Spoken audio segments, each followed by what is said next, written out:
In the heart of Lagos, the Silver Spoon restaurant stood as a beacon of elegance. Its glass walls gleamed under the city lights, welcoming the elite in their sleek cars. Inside, patrons dined on fine cuisine, seated on plush velvet chairs. The restaurant's owner, Mr. Adebayo, known as Mr. Bayo, was a man of wealth and refinement.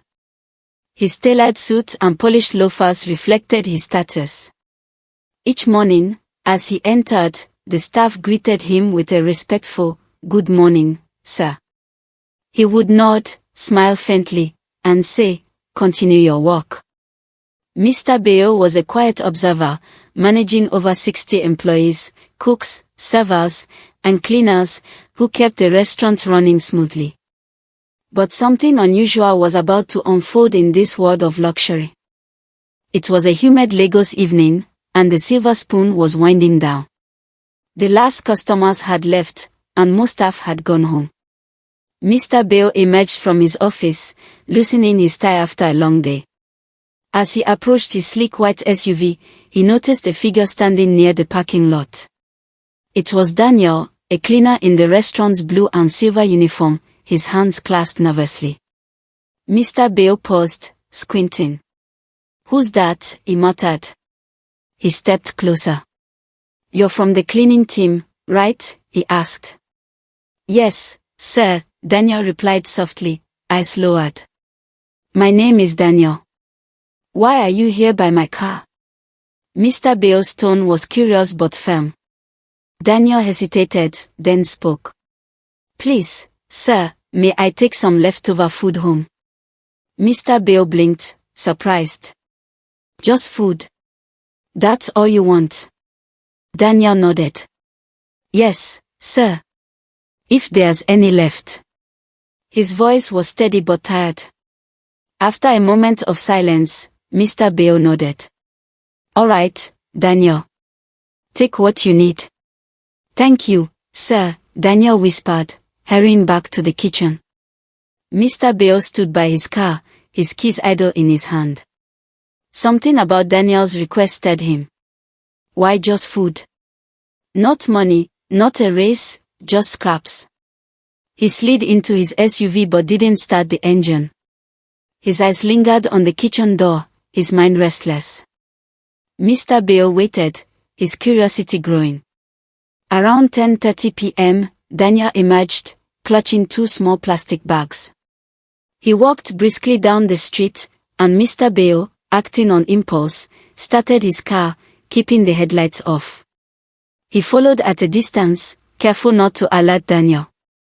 The streets of Lagos were alive with noise, but as Daniel boarded a crowded Danfo bus, the city's vibrancy faded into darker, quieter roads. Mr. Bayo trailed the bus, weaving through the chaotic traffic. After nearly 40 minutes, Daniel alighted and turned onto a narrow, unpaved street. Mr. Bayo parked his SUV and followed on foot, staying in the shadows. Daniel approached a dilapidated building, its walls cracked and windows boarded up. Mr. Bayo's heart sank. "This is where he lives," he whispered, stunned. The place looked abandoned, far from the glamour of the Silver Spoon. As Mr. Bayo watched, the creaky door of the building swung open. 2 young boys, barefoot and beaming, ran out. "Daddy," they shouted, leaping into Daniel's arms. He dropped the bags to hug them tightly, his face breaking into a weary but warm smile. "I brought something for you, my champions," Daniel said, kissing their foreheads. He led them inside, and Mr. Bayo crept closer, peering through a broken window. Inside, on a worn mat, Daniel unpacked the bags, 2 pieces of fish and a small portion of fried rice. He divided the food carefully onto 2 plates for the boys, who ate eagerly, their eyes sparkling. Daniel sat back, watching them with a gentle smile, but he didn't eat. Mr. Bayo's chest tightened. Tears welled in his eyes as he realized Daniel had taken the food not for himself but for his children. He turned away, wiping his face. "He's not eating," he whispered, his voice breaking. The sight of Daniel's sacrifice shook him deeply. His polished shoes felt out of place on the dusty street, his wealth insignificant in the face of such love. Mr. Beo drove home that night, but sleep eluded him. The image of Daniel and his boys haunted him. The next morning, he sat in his office, staring out at the Lagos skyline. He called the HR manager. "We need to do more for our staff," he said firmly. "Some are struggling. Increase their salaries, starting this month. No one should go hungry." The HR manager nodded. "Yes, sir." Mr. Beo leaned back, Daniel's face vivid in his mind. "He didn't eat," he murmured, shaking his head. Days passed, and Daniel continued his routine, cleaning tables with care and asking for leftovers each evening. He never complained, always offering a quiet thank you as he packed the food. Mr. Beo watched silently, his heart heavy with resolve. One morning, the head chef approached Daniel. "The boss wants to see you." Daniel's heart raced. "Did I do something wrong?" he asked. "Just go," the chef replied with a shrug.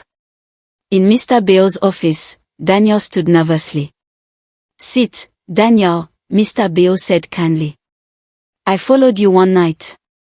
I saw your boys, your home." Daniel's eyes widened. "Sir, You did nothing wrong," Mr. Beo interrupted. "You're a good father. You work hard." He handed Daniel a letter. "You're promoted to my personal assistant, effective immediately. Better pay, better hours." Daniel's hands trembled as he read the letter. Tears brimmed in his eyes.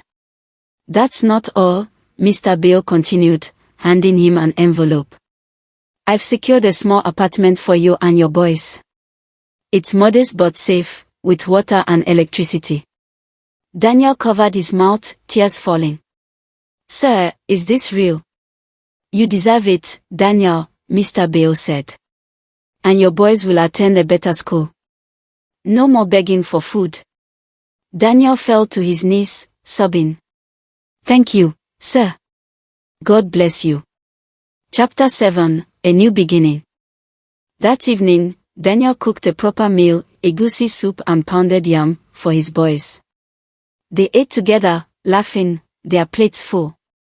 For the first time in years, Daniel ate too, his heart light. The next day, a black car arrived outside their crumbling home. The driver smiled. "Mr. Beo sent me.